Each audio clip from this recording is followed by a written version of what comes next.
Olá, boa tarde.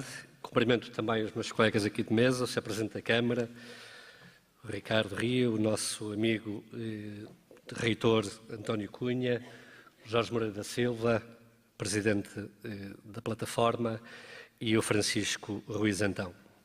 São da Plataforma. Simpatia do engenheiro Jorge Moreira da Silva, do engenheiro Carlos Pimenta, do engenheiro Fernandes Tomás.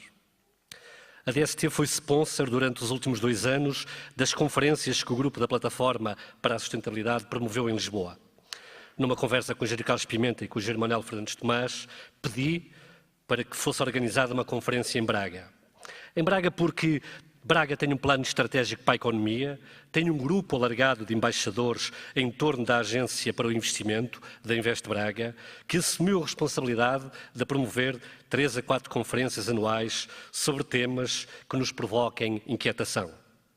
Em Braga, porque em Braga existem 2 universidades poderosas que inovam e colocam no mercado de trabalho, todos os anos, quadros superiormente preparados que dinamizam a economia da região.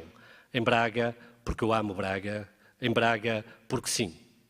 Apoiamos a Plataforma para o Crescimento Sustentável porque o seu programa político coincide com parte das nossas angústias, das angústias do grupo a que presido. Uma delas é que quem dirige as empresas, como quem dirige as cidades, como quem governa os países, precisa de tempo e de grupos de pessoas para pensar. Tempo para pensar devagar. Uma frase feliz que faz o título do livro do Nobel da Economia Comportamental de 2002, Daniel Kahneman.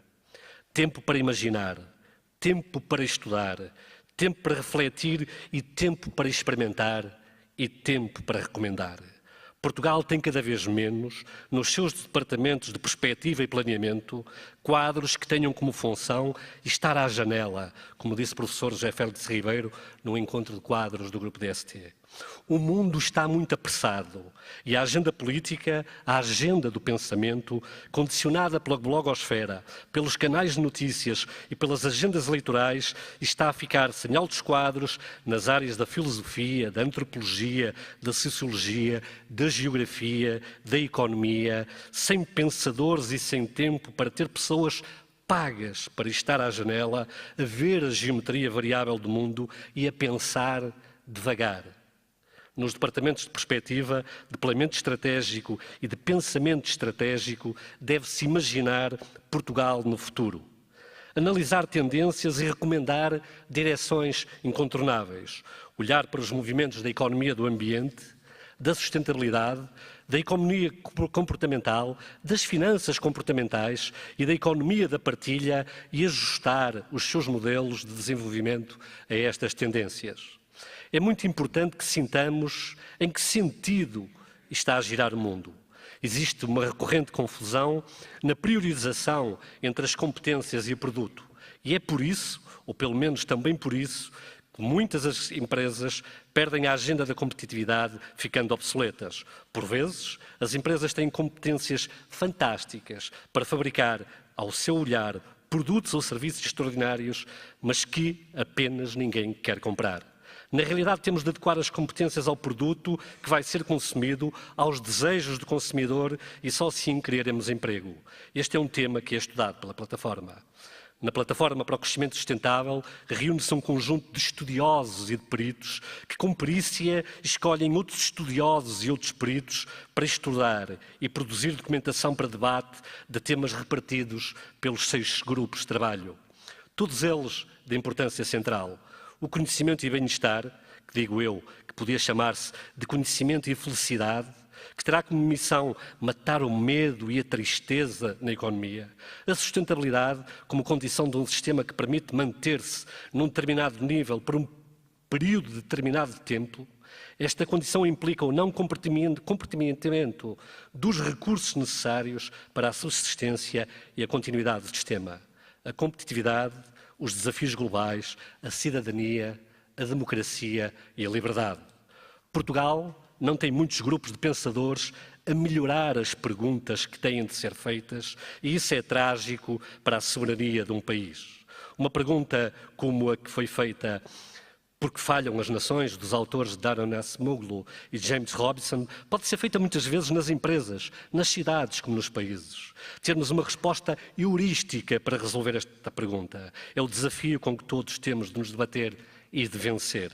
O que falha no modelo de desenvolvimento da Europa, como nos preze por uma ideia de finanças comportamentais, em privilégio por umas finanças de décimas e de castigo. Porque falha esta economia centradas em modelos de econometria e não no entendimento e desejo dos consumidores. Uma Europa que não tem um plano para os refugiados e anda tonta por não ter um pensamento estruturado e por isso falha e volta a falhar e tenta, sem estudo, solução após solução, sem qualquer memória aprendida, até ao desespero de todos e mais do que os mais precisam. Portugal já foi o pioneiro da globalização, título de um livro, de resto, que se recomenda, de Jorge Nascimento Rodrigues e de Celano de Vezas. Portugal tem de desejar inventar uma nova volta pelo largo, a tal inventada pelos nossos navegadores para tirarem partido do recurso vento. Volta pelo largo da pressão que nos amarra ao chão, nesta volta ia-se por mais longe para chegar mais rápido. O mais longe é, por vezes, mais rápido. Portugal deve ambicionar, nesta Europa apagada, ter um pensamento global, estruturado e ter um pensamento local e nacional. Neste festim de pensamento Twitter e projeção no ecrã público do tipo Instagram, as empresas, as cidades e os países precisam de quem pense, estude e debata com profundidade, ao invés de valorizarmos as recompensas rápidas. Para terminar, só um tema. Só proponho à plataforma um tema para estudo porque não posso pedir tudo. Um apenas que me assusta, não vir estudos com densidade. A economia de Portugal está em vias de poder vir a deparar-se com um tema dramático e mais que trágico que me faz recuar a ver no canal de História um filme passado em 1580 e 1640. O filme da União Ibérica. Será que alguém estará a pensar profundamente no resultado de uma União Ibérica bancária para Portugal do ponto de vista da nossa soberania?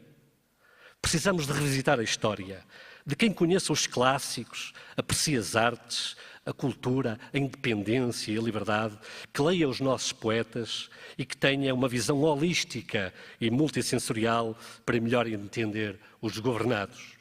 É exatamente por isso que tenho uma enorme esperança no trabalho que está a ser desenvolvido pela Plataforma para o Crescimento Sustentável. Muito obrigado.